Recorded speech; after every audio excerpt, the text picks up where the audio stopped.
Por fin se ha estrenado Star Wars, Episodio 9, El ascenso de Skywalker, el final de la saga creada por George Lucas, que quizá sea el fenómeno popular más importante de la historia del cine. Es imposible ir a ninguna parte del mundo y no encontrarte con algún rastro de Star Wars. Y sin embargo, quizá una de las cosas más extrañas y sorprendentes de Star Wars es que su inmensa popularidad y presencia en el inconsciente colectivo es inversamente proporcional a su originalidad, o al menos eso parece. Nada, o casi nada de eso que nos gusta tanto y que nos ha marcado a nosotros y a montones de generaciones de espectadores es realmente original. Las letras horizontales perdiéndose en el espacio, los sirvientes atravesando el desierto, las cortinillas laterales para pasar de un lado al otro, las batallas entre naves, casi todo lo que nos gusta tanto de Star Wars proviene de otras películas, o de cómics, o de libros de ciencia ficción, o de fábulas filosóficas. ¿Cómo se explica entonces su profundo impacto? ¿Por qué Star Wars nos conmueve de forma unánime? ¿Es precisamente esa especie de mashup cultural infinito, de cajón desastre de referentes imposibles, la clave de su impacto en nuestro imaginario? ¿O puede que sea la capacidad de George Lucas de mezclar referentes antagónicos que no deberían haberse mezclado la clave para explicar un fenómeno tan universal como este? Sea como sea, resulta verdaderamente difícil trazar unos orígenes escondidos en un collage tan inabarcable y múltiple a nivel de referentes como Star Wars. Todo lo que nos gusta de esta saga de films está basado en otros referentes anteriores. Lo primero que nos sorprende cuando ya de niños descubrimos Star Wars es la vasta imaginación del universo espacial que nos plantea, la riqueza de sus personajes, la inmensidad de sus escenarios y la capacidad incontable de momentos memorables. Y sin embargo, nada, pero absolutamente nada de lo que tanto nos fascinó ya de niños es original, lo cual no le resta ningún mérito a su creador, ni mucho menos. Al contrario, es más, puede la clave de su éxito sea eso. George Lucas fue el primer creador mainstream que se adentró en la lógica del mashup, muchos años antes de que se convirtiera en la práctica común y en la forma cultural dominante. El talento de Lucas consistió en tomar todo lo que tenía a mano en su psique y conectarlo con el futuro y con el pasado, todo al mismo tiempo, y generando una serie de coincidencias entre diversos mitos, pasajes religiosos, leyendas, tradiciones y sueños personales de diversas culturas y épocas alrededor del mundo, y encima actualizándolo.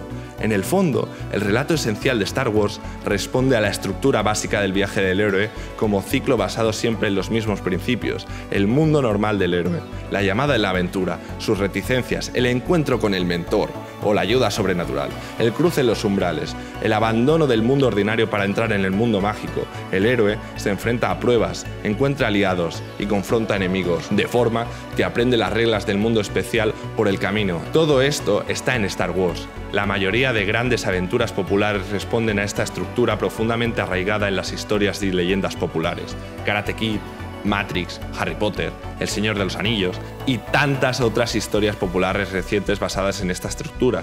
Al fin y al cabo, las mitologías no dejan de ser una manifestación de la mente humana encaminadas a representar y resolver algunos dilemas de la especie. A esto tenemos que sumarle los referentes que George Lucas fue acumulando ya de niño, desde los seriales de Flash Gordon, donde forma parte de su aspecto y estructura, hasta detalles como los créditos explicativos iniciales que se pierden en el horizonte espacial. Ya de adulto, y como a tantos otros directores norteamericanos y europeos, la influencia del cine japonés, y en concreto de Kurosawa, le aporta otros tantos elementos, que también toma sin ningún tipo de escrúpulo.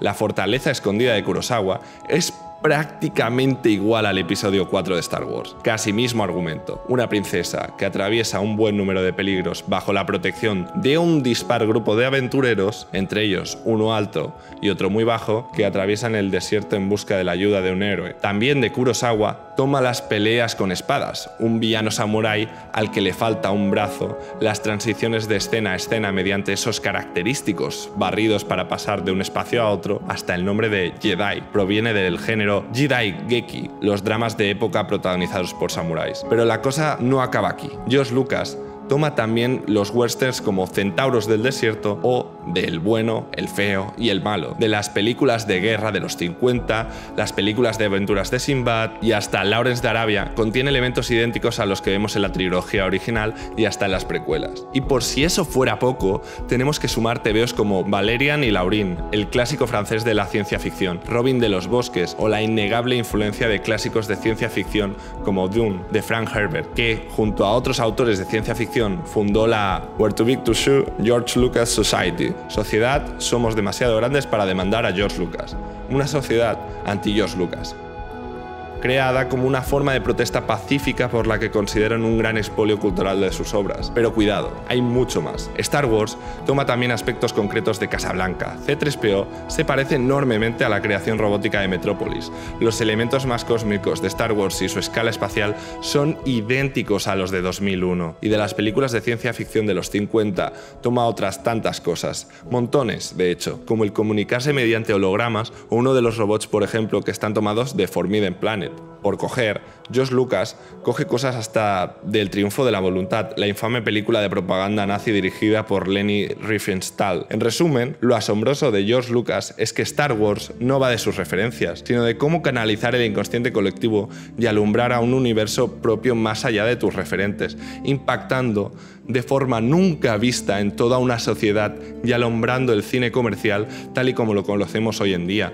George Lucas logra ser un visionario por la vía de canalizar casi como un medium sus referentes y los referentes del imaginario popular, logrando ensamblar con una brillantez asombrosa cientos de elementos de la cultura popular y también de la filosofía oriental y occidental y de las fábulas universales para presentar una mitología nueva, una manifestación narrativa de la mente humana encaminada a representar y resolver algunos de los grandes dilemas de nuestra especie, sus preocupaciones universales. Y eso no es tan sencillo como simplemente copiar a otros creadores, sino que requiere de una cabeza realmente prodigiosa, sin la que es imposible entender el cine mainstream y la cultura pop actual. ¿Y qué nos quería decir con todo esto George Lucas? Obviamente, a esa pregunta solo puede responder él.